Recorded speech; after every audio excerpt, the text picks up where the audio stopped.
Comme je disais, c'est toujours une responsabilité. Vous savez, quand le Rav nous demande de porter l'enseignement, c'est pas quelque chose qu'on prend à la légère.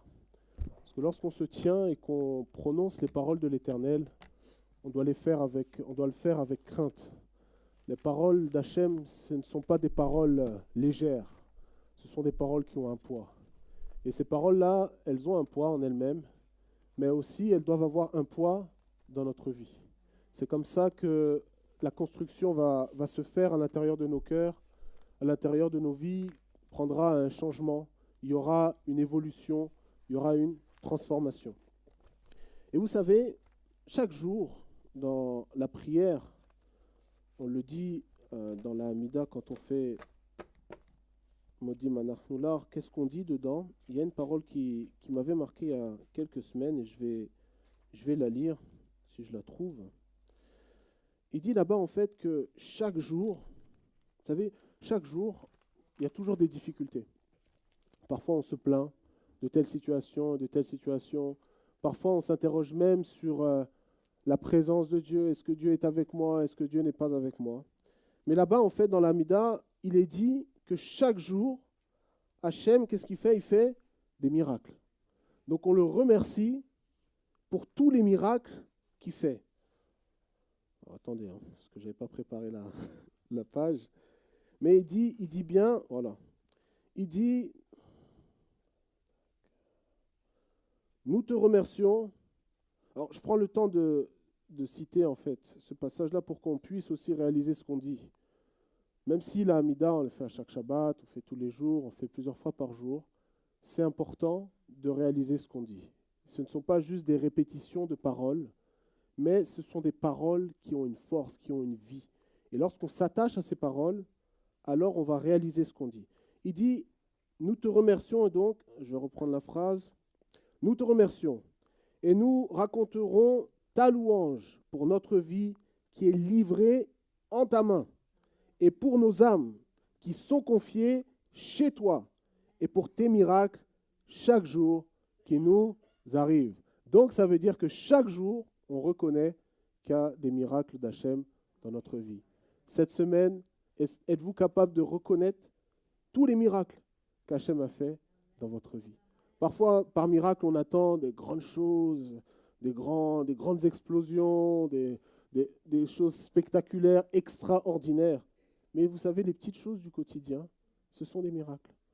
La capacité de pouvoir manger tous les jours, d'avoir un repas, d'avoir la santé, d'avoir le frigo rempli, d'avoir le choix, ce sont des miracles. Et on doit être reconnaissant. Et en parlant de reconnaissance, j'aimerais saisir cette occasion, je n'ai pas l'habitude de le faire, mais vous savez, la reconnaissance, c'est important. En hébreu, on parle de Hakarat Hatov, c'est important de reconnaître le bien que fait Hachem pour nous, mais aussi de reconnaître le bien que les personnes font autour de nous. Ça peut être notre famille, les amis, etc. Et aujourd'hui, j'aimerais saisir l'occasion pour dire un grand Mazal Tov à une personne qui n'est pas là, mais qui, je suis sûr, nous suit à distance. C'est ma mère. J'aimerais lui dire un grand Mazal Tov. Aujourd'hui, c'est son anniversaire. Et donc, maman, je sais que tu nous écoutes. J'espère qu'il n'y a pas de problème de connexion. Donc, je veux te dire un grand Mazal Tov et merci. Merci pour toutes ces années où tu as été à mes côtés. Tu es toujours à mes côtés. Si vous me voyez aujourd'hui, c'est parce que ma mère a fait un grand travail. Donc, j'aimerais la reconnaître. Aujourd'hui, Baruch Hashem. C'est vrai? Ah bah Robert. Ah bah voilà. Mazal Tov Robert. Que des bonnes choses pour toi. 19 ans et comme on dit, je t'adresse ce message et je l'adresse aussi à ma mère, jusqu'à 120 ans, Bezrat Hashem. Oh bah oui, si tu veux aller plus loin, il n'y a pas de problème. Il y a Corinne, c'est aujourd'hui aussi? Eh ben, Mazal Tov en retard, c'est pas grave, c'est pas grave. Que des brachot pour Corinne aussi. Et puis, en ligne, s'il y a quelqu'un dont l'anniversaire c'est aujourd'hui ou hier, Mazal Tov, que des brachot. On vous envoie des brachot, ou le mois dernier, peu importe. Peu importe, il n'y a pas de problème. Alors, cette semaine, on est dans quel paracha? Tzav. Parashat Tzav. Et on va essayer de voir rapidement, je ne vais pas être très long aujourd'hui, l'idée de transformation et l'idée d'élévation. Comment s'élever pour être transformé ou comment se transformer pour être élevé. Cette paracha, elle commence dans Vaïkra 6, au verset 1, et elle va jusqu'au chapitre 8, le verset 36. Vous savez, parfois, par nos paroles, on peut être positif et on peut être négatif par nos paroles. Par nos paroles, on peut créer un environnement très positif, mais aussi très négatif. Un exemple, un repas, une table. Prenez des personnes qui sont autour de cette table, un bon repas, des bons aliments, falafel, hummus, pita, shawarma. On mange bien. Et puis quelqu'un tout d'un coup va dire une parole désagréable, et puis elle va gâcher le repas. Elle va gâcher le repas. Mais aussi l'inverse, quelqu'un peut dire une parole d'encouragement, et ça va donner une saveur supplémentaire au repas. La nourriture est déjà bonne, mais l'atmosphère va être encore meilleure. Et j'aimerais donc partager en guise d'introduction ce Pirkei Avot. Là-bas, dans l'Éthique des Pères, au chapitre 3, il y a la troisième Mishnah. Elle nous dit quelque chose de très intéressant. Je pense qu'on connaît déjà, mais c'est bien de revoir. Il y a un Rav qui s'appelle Rabbi Shimon. Qu'est-ce qu'il dit Rabbi Shimon? Rabbi Shimon, il dit la chose suivante. Peut-être qu'il y a des gens qui connaissent déjà, c'est pour ça qu'ils rigolent. Rabbi Shimon, il dit la chose suivante. Si trois personnes ont mangé à une même table et n'y ont pas prononcé des paroles de Torah, que se passe-t-il? Ils peuvent avoir du mal à digérer, une table idolâtre, quoi d'autre? Qu'est-ce qui va se passer? Trois personnes qui sont là, ils ont bien mangé. Je pense que peut-être il y en a dans la salle qui ont faim. Un bon poulet ou des légumes, peu importe, le poisson. Et puis, il dit, ces trois personnes sont là, elles ont mangé, elles sont rassasiées, mais elles n'ont pas prononcé des paroles de Torah.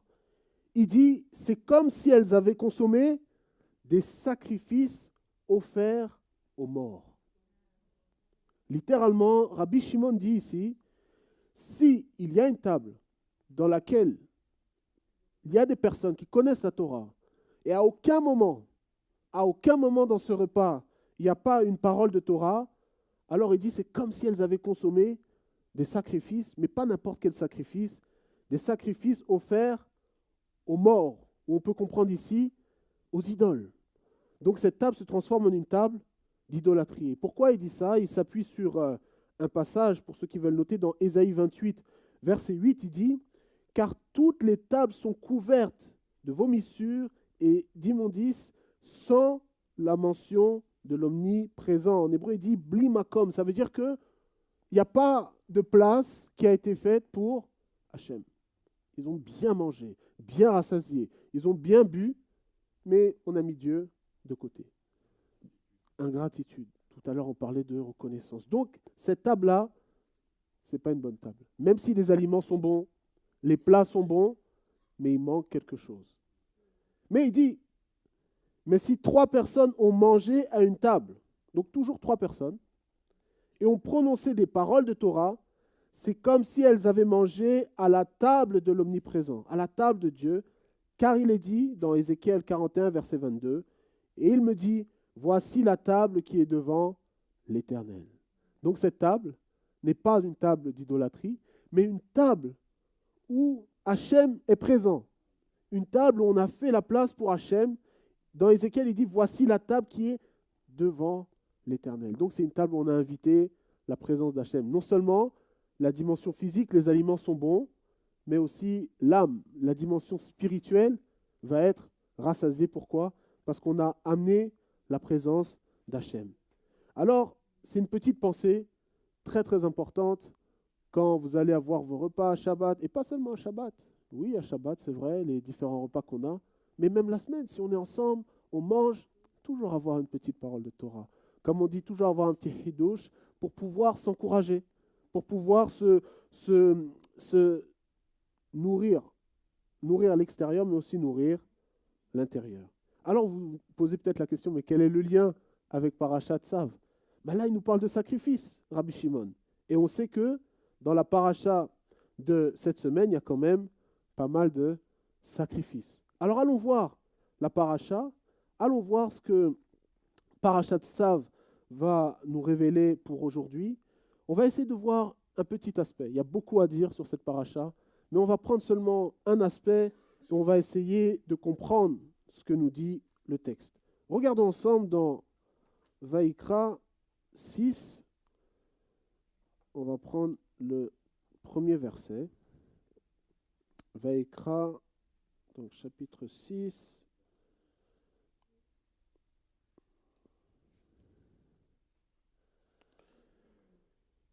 L'Éternel parla à Moïse en ces termes. Donc on va prendre du verset 1er au verset 6. L'Éternel parla à Moïse en ces termes. Ordonne à Aaron et à ses fils ce qui suit. Ceci est la règle de l'Holocauste. C'est le sacrifice qui se consume sur le brasier de l'autel toute la nuit jusqu'au matin. Le feu de l'autel y doit brûler de même. Le Kohen revêtira son habit de lin après avoir couvert sa chair du caleçon de lin. Il enlèvera sur l'autel la cendre de l'Holocauste consumée par le feu et la déposera à côté de l'autel. Il dépouillera ses habits et en revêtira d'autres pour transporter les cendres hors du camp dans un lieu pur. Quant au feu de l'autel, il doit y brûler sans s'éteindre. Le Kohen y allumera du bois chaque matin et arrangera l'Holocauste. Il fera fumer les graisses du rémunatoire. Un feu continu sera entretenu sur l'autel et il ne devra point s'éteindre. Donc là, la Torah nous explique, nous parle d'un korban en particulier. Et il y a ici donc, il est dit au verset 2, il nous parle de la règle de l'Holocauste, mais si on regarde en hébreu, il est parlé de Torat Haola. Donc il y a une Torah pour ce type de korban. Et ici, le langage qui est employé par Hachem vis-à-vis de Moshe, il est très particulier. Il est différent de, si on prend la Parashat Vaïkra au début, la manière dont Hachem s'entretient avec Moshe, la manière dont Hachem va parler avec Moshe, c'est différent. Il dit là-bas, Vaïkra el Moshe vaidaber Adonai elav me'oel moed. Le terme qui est employé, c'est vaidaber. Il parla. Parfois, on retrouve le verbe vayomer. Mais là, dans cette paracha, le langage est plus dur. Il dit tsav. Tsav, ça veut dire cette notion de ordonner. Comme je l'ai lu ici dans le texte, il dit ordonner. Donc Hachem donne un ordre. On peut s'interroger, mais pourquoi? Pourquoi un tel langage? Pourquoi la Torah ne dit-elle pas, et ainsi, par là, l'Éternel à Moïse? Non, il dit, l'Éternel dit à Moïse, donne cet ordre ou ordonne à Aaron. Alors on a l'impression, quand on fait une première lecture, qu'il ne laisse pas vraiment le choix à Aaron. D'une certaine façon, comme si on venait retirer le libre arbitre à Aaron, lui dire, mais tu n'as pas le choix, tu dois le faire. On pourrait, en guise d'illustration, penser à l'armée. Lorsqu'un responsable à l'armée dit à un soldat, tu vas à droite plutôt, et il n'a pas le choix. Il ne peut pas dire non, moi je vais aller à gauche. Lorsque l'autorité parle, on doit écouter, on doit respecter, on doit obéir. Donc là, d'une certaine façon, il n'a pas le choix. Alors, comme je l'ai dit, c'est un langage, un vocabulaire qui est très directif, qui est très dur. Mais pourquoi est-il dur? Parce que ce qui va suivre est très très important, est capital, est essentiel à la fois pour les Kohanim, à la fois pour le peuple d'Israël, mais pour nous aussi aujourd'hui. Aujourd'hui, ce korban, il y en a plusieurs, mais ce korban, il est très très important. très très important et on va essayer de voir pourquoi. Donc je l'ai dit, Aaron, en réalité, oui, il a le choix, on a toujours le choix. Hachem nous laisse toujours le choix. On a toujours le choix d'obéir ou de désobéir. Mais si on désobéit, on doit en assumer les conséquences. Et si on obéit, on a la bénédiction. Comme on le lit dans les 10 paroles, celui qui obéit, il va avoir une grande bénédiction pour lui, mais aussi pour les générations qui vont venir après. Mais celui qui rejette, celui qui décide d'aller à l'encontre de cette parole, il est dit qu'il aura la malédiction. Pour lui et aussi pour les générations qui vont suivre. Donc lorsqu'une parole nous vient d'Hachem, lorsqu'Akadosh Baruch Hu, le Saint béni soit-il, nous donne une parole, on doit prendre garde à cette parole. On doit prendre garde à cette parole pour l'accomplir. Dans le Tanar, il nous est dit au sujet de Shmuel, le prophète Samuel, qu'il ne laissait tomber aucune parole de l'Éternel. Ça veut dire qu'il gardait toutes ces paroles-là. Il les mettait dans son cœur. David nous dit, je serre ta parole contre mon cœur afin de ne pas pécher contre toi, afin de ne pas aller à l'encontre de ce que tu me dis. Donc, c'est un petit peu ce que l'on peut voir ici dans le début de cette paracha. Donc, Tzav va nous montrer, le vocabulaire Tzav va nous montrer le poids et l'importance de ce que l'Éternel veut transmettre ici au Kohanim. Alors, on va voir. Regardons encore le verset, donc le verset 2. Il dit « Ordonne à Aaron et à ses fils ce qui suit. Ceci est la règle de l'Holocauste. » Ou comme je l'ai lu tout à l'heure, en hébreu, c'est Torat Haola. Donc, il y a une Torah particulière. Par Torah, on comprend quoi? Instruction. On comprend quoi? Enseignement. Donc, il y a des instructions, des enseignements particuliers pour le Korban Ola. Quand on considère le mot Ola, qu'est-ce que ça veut dire? Qu'est-ce qu'on entend dans ce mot-là? À quoi ça vous fait penser immédiatement quand on dit Ola? Une montée, un autre mot en hébreu? Voilà. Tu l'as dit, répète-le, j'ai entendu. Aliyah. Ah ben voilà. Donc Aliyah, l'idée de monter. Quand on va en Israël, on ne descend pas en Israël, on monte. Quand on est dans Eretz Israël, quand on est en Eretz Israël et qu'on va à Jérusalem, on monte vers Jérusalem. Donc ici, il y a une Torah qui va nous permettre de monter. Mais de monter où? Vers Hachem. Il y a une Torah qui va nous aider à nous approcher d'Hachem, qui va nous aider à être dans cette présence d'Hachem. Donc si on suit cette instruction-là ou ces instructions, on va réussir.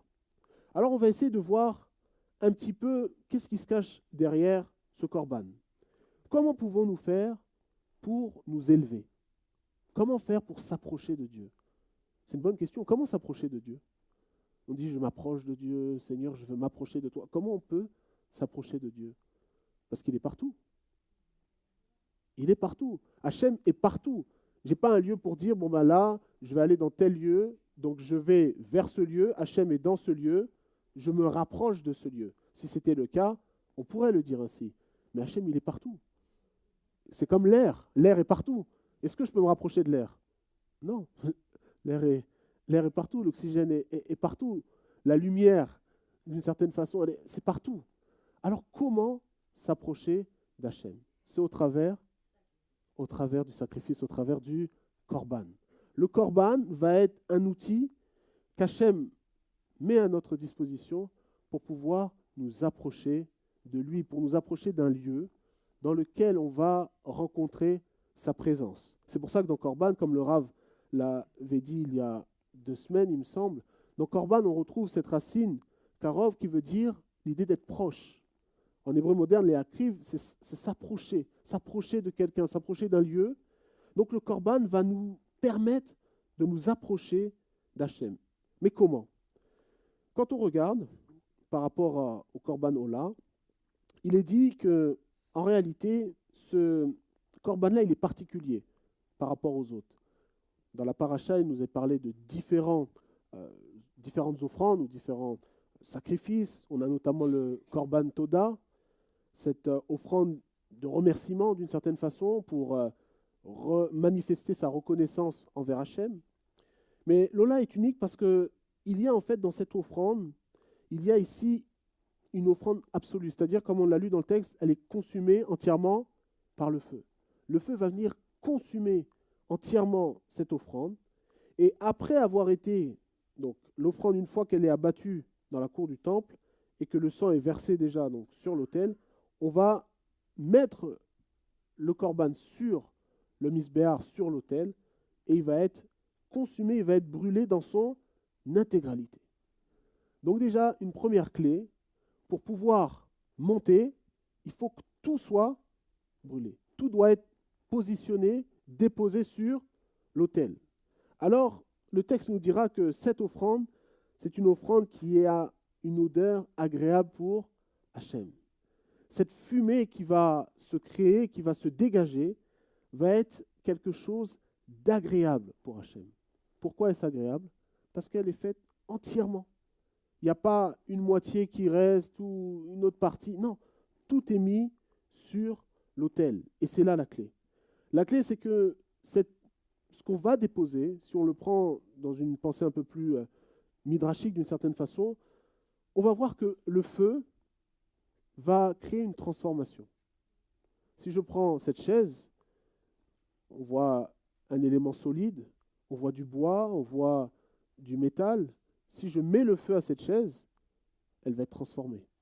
Quand on voit en été souvent les feux de forêt, on peut voir des photos de belles forêts, de beaux paysages. Le feu passe, c'est complètement ravagé, ça n'a plus le même aspect, c'est plus beau, ce n'est plus agréable à voir. Mais le feu va venir comme consumer une dimension matérielle, une dimension physique. Et donc, le fait que cette barrière physique soit brûlée, ça va comme libérer quelque chose qui est à l'intérieur. Et cette libération peut être illustrée par cette fumée qui va non pas vers le bas, mais qui va vers le haut. Donc le Korban Ola, cette offrande d'élévation, c'est une transformation qui doit nous faire monter. Et donc cette fumée, elle représente ce que l'on a à l'intérieur de nous. Une des choses que l'on a à l'intérieur, c'est quoi? C'est nos pensées. Nos pensées qui sont à l'intérieur, qui sont cachées. Là, j'ai l'occasion et le privilège de regarder tout le monde, je vois tout le monde, mais je ne connais pas vos pensées. Peut-être il y en a qui se disent, oh, allez, il te reste 5 minutes, après il faut conclure. Peut-être un autre dit, j'ai faim. Un autre dit, je suis fatigué. Je ne peux pas le voir. Pourquoi? C'est à l'intérieur. C'est caché à l'intérieur. Et le Korban Ola, c'est avoir cette volonté de s'approcher d'Hachem pour faire que nos pensées ne soient plus des pensées animales, mais des pensées qui s'élèvent dans la spiritualité.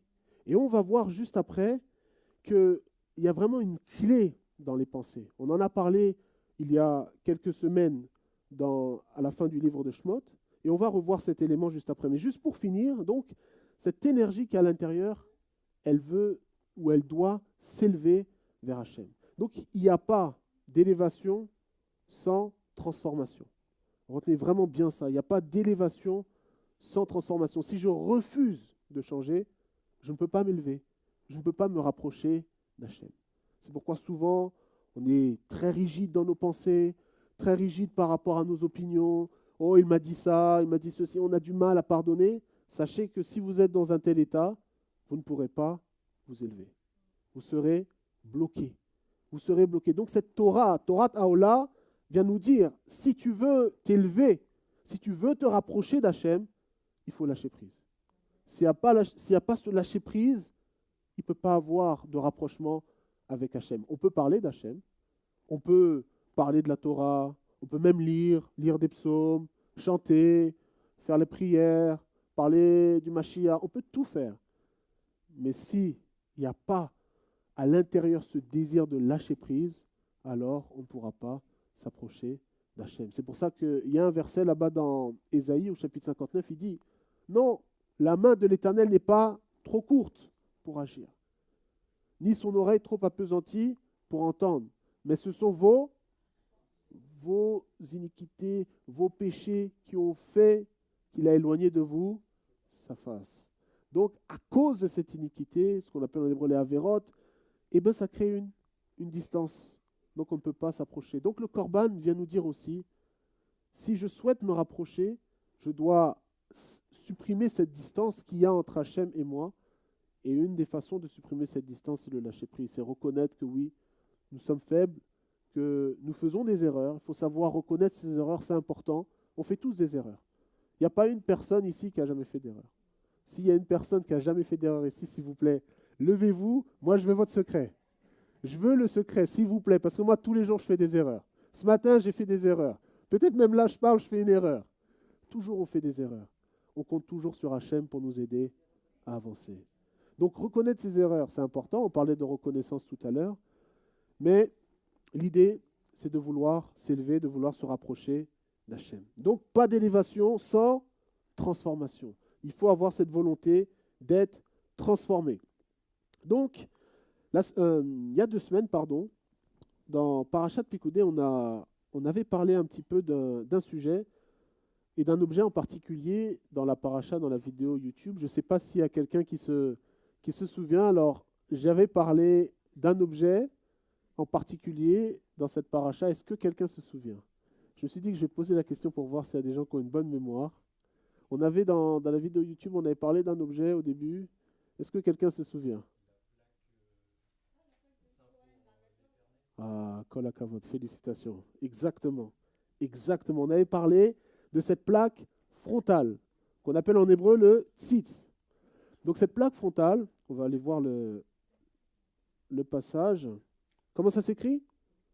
En hébreu, c'est tzadé, ou tzadik, pardon, yod et tzadik sophit. Donc 3 lettres importantes. On voit que le yod, il est entre ces 2 lettres. Alors je cherche le passage. Si quelqu'un le trouve, c'est dans 39, Exode 39, verset 30. Si quelqu'un veut bien lire, dans Exode 39, verset 30, on va revoir là-bas quelque chose de très très important.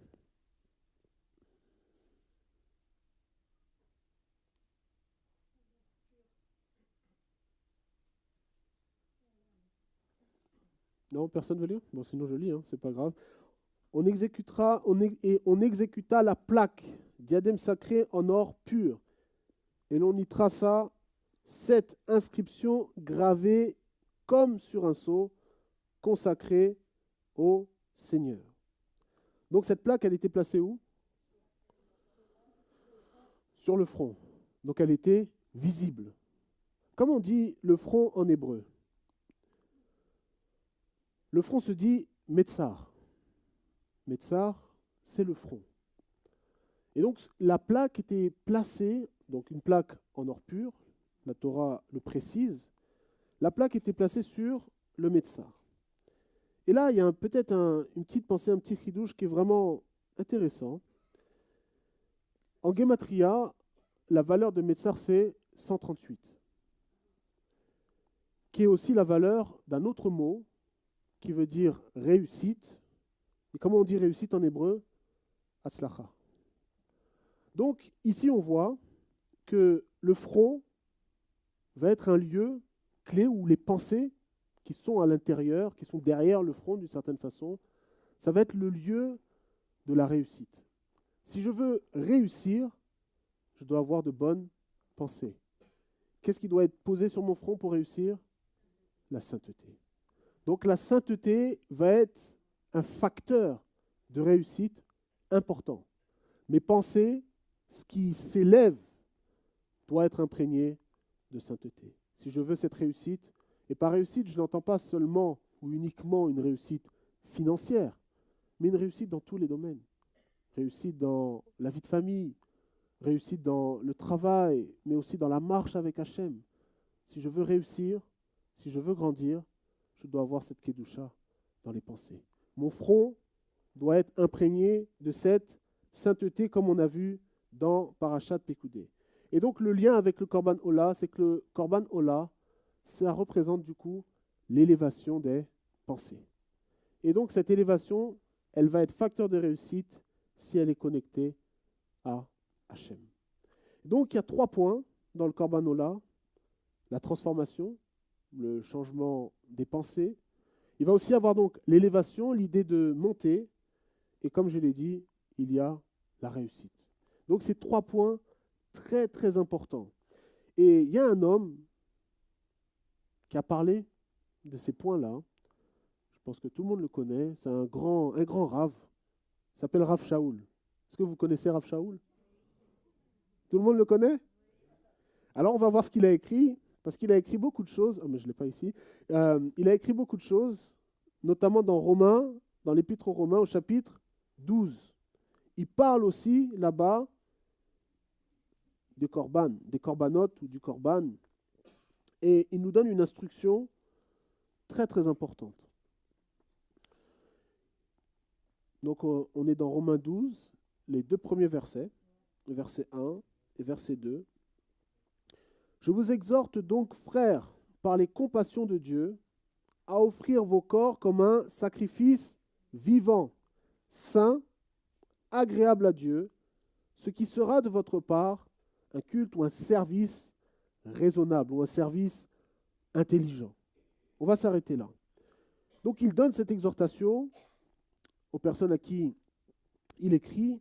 Il dit par les compassions de Dieu, par d'une certaine façon la miséricorde de Dieu, je vous exhorte à offrir vos corps en sacrifice. Que vos corps soient comme des corbanotes. Que vos corps soient comme des corbanotes, mais pas n'importe comment. Lorsqu'on offre quelque chose à Hachem, il y a des règles. On ne peut pas offrir ce qu'on veut à Hachem. On le voit dans la paracha de cette semaine. Il y a des règles. Parfois, on n'aime pas trop les règles. On aime bien être un peu libre, servir Dieu avec le cœur, avec le désir, avec l'envie. Mais le désir, l'envie, doivent être cadrés par les règles d'Hachem, par cette Torah, Torah Haolah. Il faut que ça soit toujours dans le cadre défini par Hachem. C'est pour ça qu'ici, Rav Shaul, il nous dit comme un sacrifice vivant, et après il nous dit un sacrifice qui est saint. Un sacrifice qui est saint, on sait qu'il y a plusieurs règles, notamment lorsqu'un animal était amené pour être un korban, il devait avoir aucun défaut. Aucun défaut. Si l'animal était boiteux, si l'animal avait un œil défectueux, s'il avait, peu importe le défaut physique, il devenait inapte à être utilisé comme korban. Pourquoi? Parce qu'Hachem l'a déclaré comme ça, tout simplement. Il a dit que non, s'il y a un défaut, je ne peux pas l'amener comme korban. Donc, Shaoul, s'appuyant sur cette pensée-là, s'appuyant sur cette mitzvah, sur ce commandement, dit oui, présentez vos corps comme un sacrifice, mais respectez ces règles-là. Soyez un sacrifice saint. Et ce sacrifice, s'il est saint, ce sacrifice, s'il répond aux règles d'Hachem, alors il sera agréable à Dieu. Il sera agréable ou il sera agréé par Hachem. Il sera accepté. On se souvient de cette histoire au début de Bereshit, où il y a eu un homme qui a fait une offrande, mais son offrande n'a pas été acceptée. Pourtant, il a offert, mais ce n'a pas été accepté. Ne soyons pas dans la catégorie de Caïn où nos offrandes, nos corbanotes seraient refusées par Hachem, parce qu'elles seraient entachées de défauts, entachées de mauvaises pensées. Non. Mais comme nous dit Shaul juste après, regardons ensemble, il dit « Ce qui sera de votre part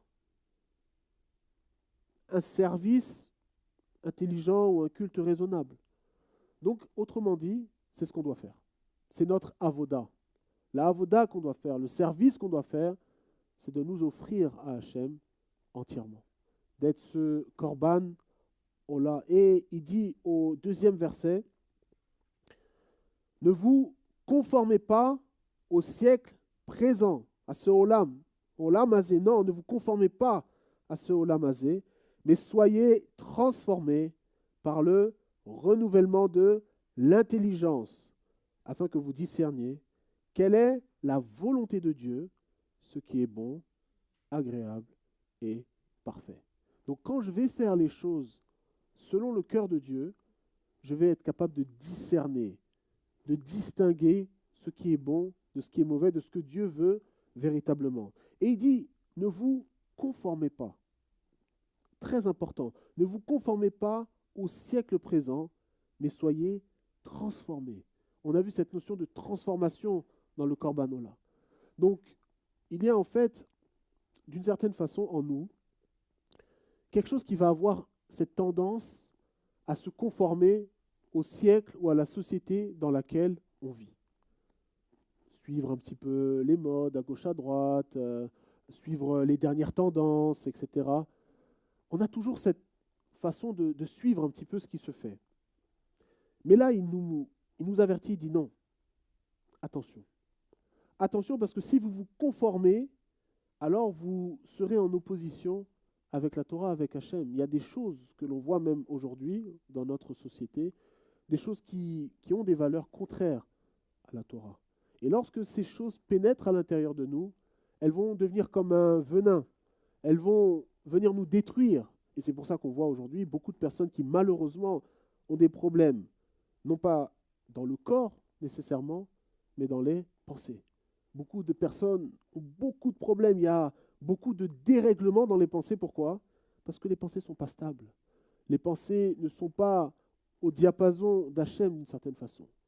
Lorsqu'on veut faire ce qu'on veut, ce que l'on souhaite, on est plutôt dans une forme de rébellion, alors on va se conformer au siècle présent. Mais il nous encourage et dit, soyez transformés.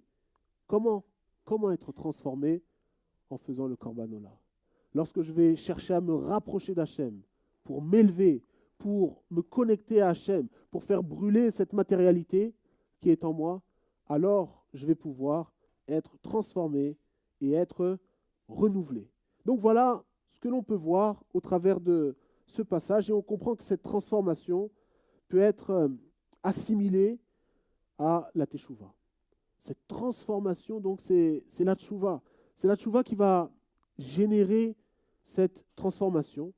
Donc la Teshuvah va être comme le moteur du Korban Ola. Parce que je veux faire Teshuvah, c'est-à-dire je veux revenir à Hachem. Parce que dans Teshuvah, on a ce terme Shuv, l'idée de revenir. Parce que je veux revenir, alors c'est ce qui va être le moteur de cette instruction de l'élévation. Donc la clé pour le Korban Ola, c'est la Teshuvah. Si on veut s'élever, on doit, comme je l'ai dit tout à l'heure, se transformer. Et se transformer, c'est au travers de la Teshuvah. Donc la transformation, c'est la Teshuvah. L'élévation, c'est monter, comme je l'ai dit tout à l'heure. Et ces deux éléments sont connectés à la réussite. Donc il n'y a pas de réussite sans Teshuvah. Sans Teshuvah, il ne peut pas avoir de véritable réussite. Et là-bas, en fait, les sages, pour un petit peu illustrer cette notion de Teshuvah, dans le Talmud, dans la Gemara, il y a un passage qui est très intéressant, que je vais lire. Il se trouve dans le traité Nida, page 30b, pour ceux qui souhaitent avoir la référence. Et là-bas, les sages disent la chose suivante. Vraiment, c'est incroyable. Ils disent, il n'y a pas de jour plus heureux pour l'homme que ces jours où il est dans le ventre maternel. C'est-à-dire que les meilleurs jours pour un homme, c'est quand il est à l'intérieur du ventre de sa mère. Pourquoi ? Il mange de ce que mange sa mère, il boit de ce qu'elle boit, et un ange vient et lui enseigne toute la Torah. Il contemple le monde d'une extrémité à l'autre. Alors les sages disent, un enfant, d'une certaine façon, il est gâté. Il est nourri, il a la nourriture de sa mère, il a la boisson de sa mère. Et il y a un ange aussi qui vient, qui lui enseigne toute la Torah. D'une certaine façon, l'ange va lui enseigner toute la Torah, va lui faire découvrir tous les secrets de la Torah. Tout ce que nous, aujourd'hui, on cherche à connaître, à découvrir au travers des lettres, dans le pshat, dans le sod, etc. L'enfant dans le ventre de sa mère, il le connaît déjà. Mais les sages nous disent, lorsque cet enfant, ce bébé est sur le point de sortir, qu'est-ce qui lui arrive ? L'ange va venir et va taper sur sa bouche, lui faisant oublier tout ce qu'il avait appris. Alors on peut se poser la question, mais c'est quoi ça ? J'ai jamais vu j'ai jamais vu marquer ça dans la Bible, c'est dans quel passage? Non, le but pour lequel je cite ça, c'est pas pour dire c'est vrai ou c'est pas vrai, ce n'est pas le but. Mais il y a une pensée à comprendre.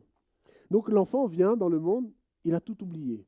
Pendant tout le temps où il était dans le ventre de sa mère, il savait tout, mais là il oublie tout. Et en fait, les sages nous disent, en réalité, pourquoi il oublie tout? Pour réapprendre tout ce qu'il connaissait dans le ventre de sa mère. Ça veut dire que pour apprendre la Torah, il faudra faire un effort. Lorsqu'il était dans le ventre de sa mère, c'était facile. Il est nourri, il n'a pas besoin d'aller travailler pour acheter la nourriture, il n'a pas besoin de savoir cuisiner pour faire le plat, non, il n'a pas besoin d'acheter une bonne bouteille de jus de raisin ou de vin pour boire. Non, tout est là. Et un ange vient l'enseigner. Il n'a même pas besoin d'aller à la synagogue pour écouter le rave. Tout est sur place. C'est la belle vie quand même. C'est la belle vie. C'est une belle vie. Tu sais, souvent, ils parlent le job de rêve. Il y a quelques années, il y avait un travail de rêve sur une île paradisiaque, tout à disposition, le soleil du premier jour de l'année jusqu'au dernier jour. La vie de rêve. On peut dire cet enfant, il a une belle vie. Qui aimerait avoir cette vie? Une vie où on est nourri, où on connaît toute la Torah. Mais la réalité est différente. La réalité, c'est je dois œuvrer, je dois travailler pour acquérir cette Torah. Et donc la Teshuvah, ce retour, d'une certaine façon, c'est revenir à cet état.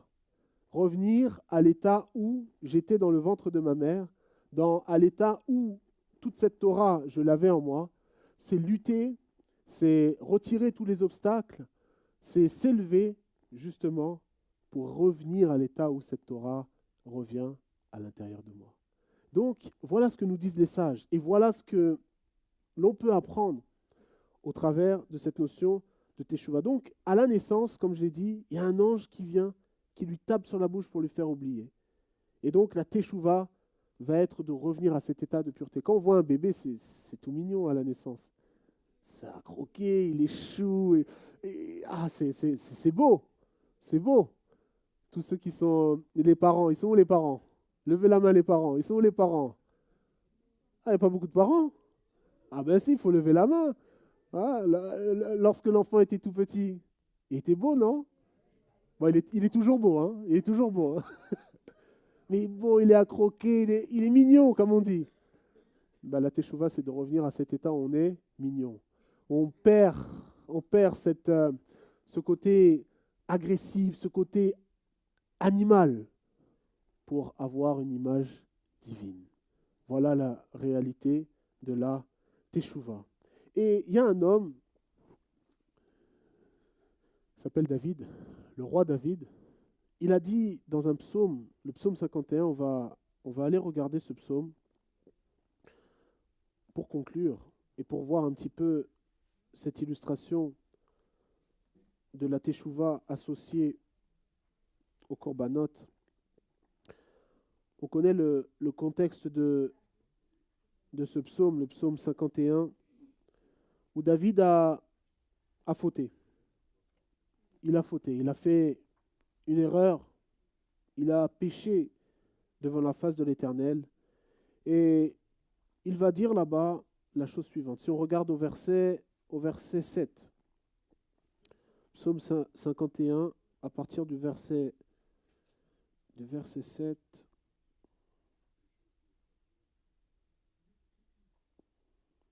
Est-ce que quelqu'un a trouvé le passage? Si quelqu'un veut lire.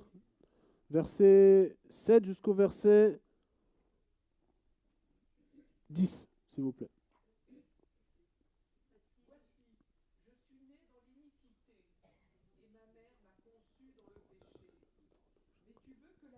Soit au fond du cœur.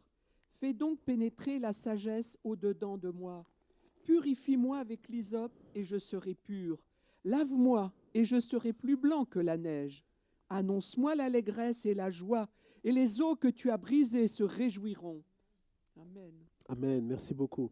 Donc ici, David, il a fauté, il a fait ce qui est mal aux yeux de l'Éternel, et d'une certaine façon, il demande à Hachem, ramène-moi à cet état d'innocence, Ramène-moi à cet état où j'étais dans la joie, dans le service, dans l'application des mitzvot, j'étais dans cette joie. Ramène-moi à cet état. Verset 9, il dit, puisses-tu me purifier avec l'hysope pour que je sois pur.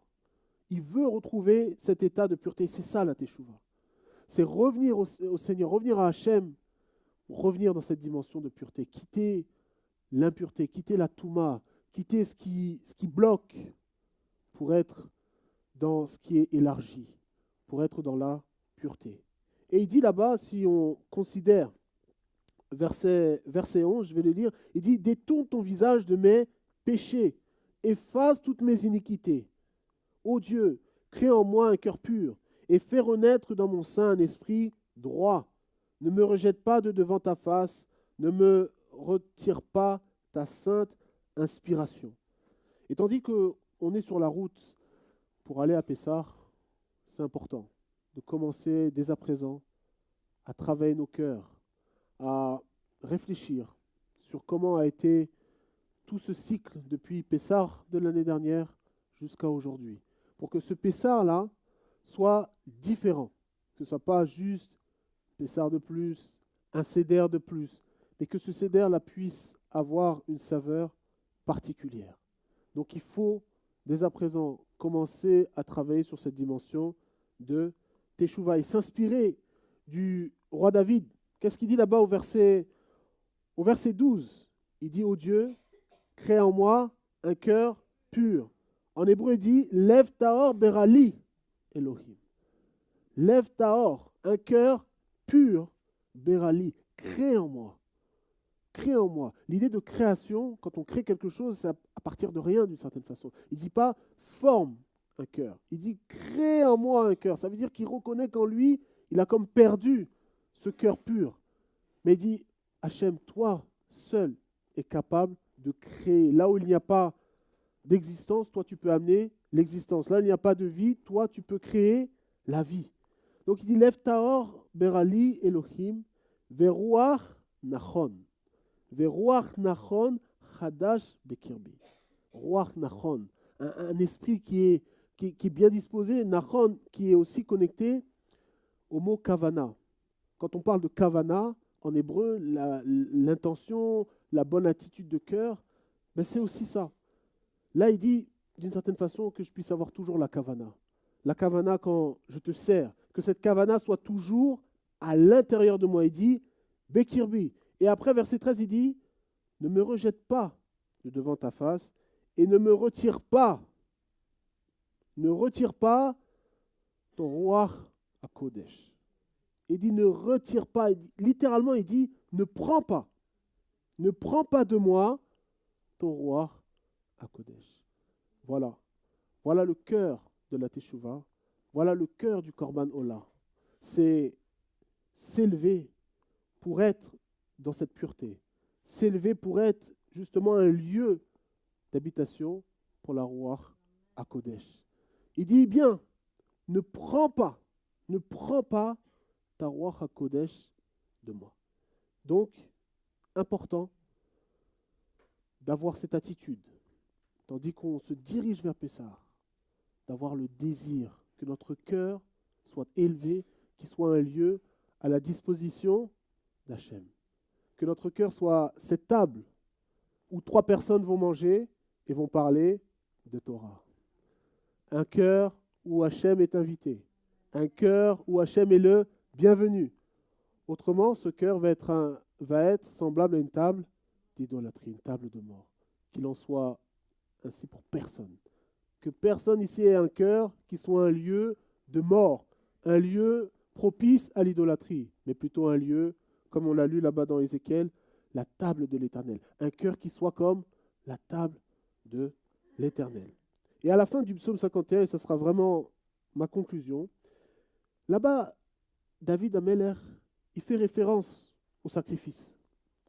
Et bien souvent, ces passages sont un peu mal compris, parce qu'il dit là-bas au verset 15, ou plutôt au verset 17, pardon, un passage que l'on connaît très bien, vu qu'on le lit au début de la Hamida, il dit « Seigneur, puisses-tu m'ouvrir les lèvres pour que ma bouche proclame tes louanges ?» Et ensuite, il dit car tu ne souhaites pas de sacrifices. Je les offrirai volontiers. Tu ne prends point plaisir aux holocaustes. Qu'est-ce qu'il veut dire ici? Est-ce qu'il veut dire que, non, au final, Dieu il a commandé à une époque, à un moment donné, de faire des corbanotes, mais au final, non, c'est plus utile. Parce qu'il dit bien, tu ne souhaites pas de sacrifice. Qu'est-ce que cela signifie? Je vais lire la suite et je répondrai à cette question. Les sacrifices agréables à Dieu, c'est un esprit contrit, un cœur brisé et abattu. Ô Dieu, tu ne dédaignes point. C'est-à-dire que tu ne rejettes point l'esprit contrit et le cœur brisé. Quand il dit ici que tu ne souhaites pas de sacrifice, ça veut dire que le principal de ce que veut Hachem, ce n'est pas le korban. David a fauté. Il n'a pas juste dit, tiens, Hachem veut un korban, je fais le korban, voilà Seigneur, tu veux le korban, je te donne le korban, merci. Non, ce n'est pas ce que Dieu veut, ce n'est pas l'essence de ce que Dieu veut, ce n'est pas le principal de ce que veut Hachem. Quand on parle de korban, il y a un élément très très important qui est associé au korban, c'est le cœur. Le cœur, lorsque la Mishnah nous explique que lorsqu'une personne apporte le korban au Kohen pour qu'il fasse l'offrande pour lui, il faut avoir le bon cœur. Il faut avoir le bon cœur. Ce n'est pas seulement l'acte, mais c'est aussi l'intérieur de l'acte. C'est aussi la pensée, comme on a vu tout à l'heure. Donc quand David il dit « tu ne souhaites pas de sacrifice », et après il dit « les sacrifices agréables à Dieu, c'est un esprit contrit, un cœur brisé et abattu », ça veut dire ce que tu veux avant tout, c'est un cœur qui est tourné vers toi. Et une fois que ce cœur est tourné vers toi, là je vais pouvoir faire le korban. C'est pourquoi il finit le psaume et il dit « Ah, dans ta bienveillance, daigne restaurer Sion, rebâtir les murailles de Jérusalem. Alors tu agréeras des sacrifices pieux, holocaustes et victimes parfaites. Alors on présentera des taureaux sur ton autel. » Donc quand le cœur est réglé, là je peux m'approcher d'Hachem. Là je peux faire les corbanotes. Et c'est ces corbanotes-là que l'Éternel veut. Alors qu'il en soit ainsi pour chacun d'entre nous, que l'on puisse offrir de corbanotes, qu'on puisse offrir ce korban ola qui soit agréable à l'Éternel. Et comme a dit Shaoul, soyons nous-mêmes, présentons nos corps en sacrifice. Approchons-nous d'Hachem. Et comme nous dit le texte, il s'approchera de nous. Shabbat Shalom, que l'Éternel vous bénisse et qu'il nous aide, tandis qu'on s'approche de Pessah. On a encore du temps pour se préparer. Préparons-nous, préparons aussi nos maisons. On doit nettoyer nos maisons, mais aussi nettoyer nos cœurs. Shabbat Shalom. Avinu Malkeinu, notre Père, notre Roi, je vais juste prier pour finir. Nous voulons te remercier et te bénir pour ce temps que tu nous as accordé. Merci Seigneur pour ce Shabbat, que l'on puisse continuer à être dans ta présence pendant ce Shabbat, qu'on puisse expérimenter ta Shekhinah et qu'on puisse être dans la joie et que nos tables soient des tables dans lesquelles tu es l'invité privilégié. Dans le mérite de notre Messie Yeshua. Amen et Amen.